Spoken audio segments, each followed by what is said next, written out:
The Sabbath is God's way of providing everybody with a weekly miracle. Here's what I mean. The Bible says, whatever you sow, that will you also reap. But the Sabbath shows you that you can sow 6 days of work and still reap 7 days of a harvest because God's hand is on your life. The children of Israel were slaves in Egypt and they had no Sabbath, no time to rest. But when God brought them out of Egypt into the wilderness, He showed them, this is what your life can be like when you serve me. You'll only work 6 days, and yet you'll reap 7 days of harvest. Gather manna 6 days, but have 7 days of manna to eat. That's the importance of the Sabbath. I'm Pastor Branson Velardo. I pray that this video will be a blessing to you. If you haven't already, make sure that you like it and share it to help us get the word out, and subscribe to our channel for more great content just like this. Like I said in this video, I want to discuss the importance of the Sabbath and what the Sabbath means for us today as Christians. Obviously, we aren't under the law, but it still has great significance to us and great meaning to us. To talk about the Sabbath, I want to go to Exodus chapter 20, where the instruction for it was first given to the children of Israel. It's in the 10 Commandments, and here's exactly what it says. Exodus chapter 20 and verse 8. Remember the Sabbath day to keep it holy. 6 days shall you labor and do all your work, but the seventh day is a Sabbath of the Lord your God. In it you shall do no work, you nor your son, nor your daughter, nor your manservant, nor maidservant, nor your cattle, nor your stranger that is within your gates. For in 6 days the Lord made heaven and the earth, and the sea, and all that is in. And he rested the seventh day, wherefore the Lord blessed the Sabbath day and made it holy. So the Sabbath originally comes from creation when God created the world in 6 days, but he said the seventh day I'm setting aside for rest. But you have to remember why the Sabbath would be so important to the children of Israel during this time. They had just been slaves in Egypt, working nonstop. Their life consisted of working and working for something where they wouldn't even get to enjoy the fruit of their labor.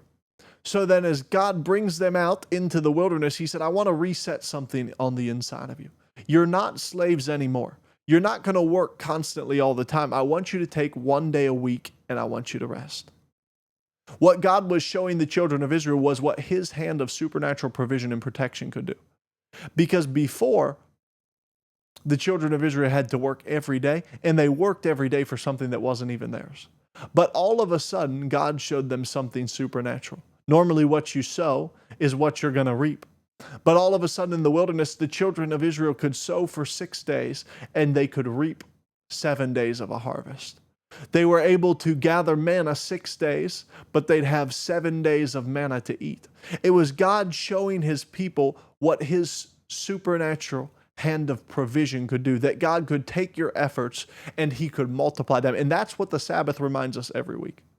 We're not religious about it, but we take time every week to rest. And as you take time to rest every week, you have to remember, I'm only able to rest because God has taken my efforts and multiplied them. He's taken what I have. He's multiplied it. Just like the little boy that brought the 5 loaves and the 2 fish and put it in Jesus' hand, and Jesus multiplied it and it fed a multitude. As we take what we have, the little that we have, and we put it in God's hand, God will take it and he'll multiply it. But I do want to encourage you to be careful about something. Because you notice that while the Bible does say that you shall rest on the seventh day, the same way that it commands you shall rest the seventh day, it says 6 days you shall work. So the Bible commands 6 days of work. It commands 6 days of labor. And that's something that, unfortunately, a lot of Christians have missed.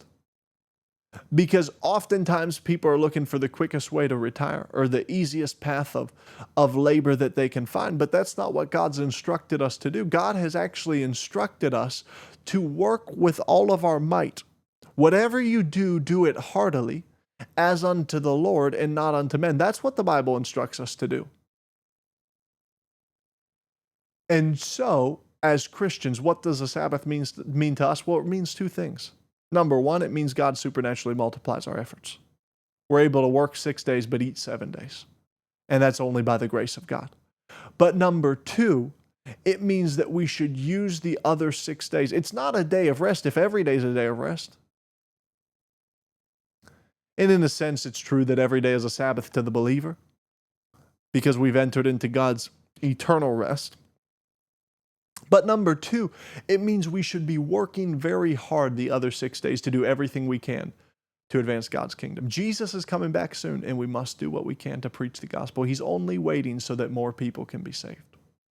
I'm Pastor Branson Velarde. I pray that you've enjoyed this edition, this Sabbath edition of our 5-minute Bible study. If you haven't already, make sure you like this video and share it to help us get the word out, and subscribe to our channel for more great content just like this. God bless you. We love you, and thank you for watching.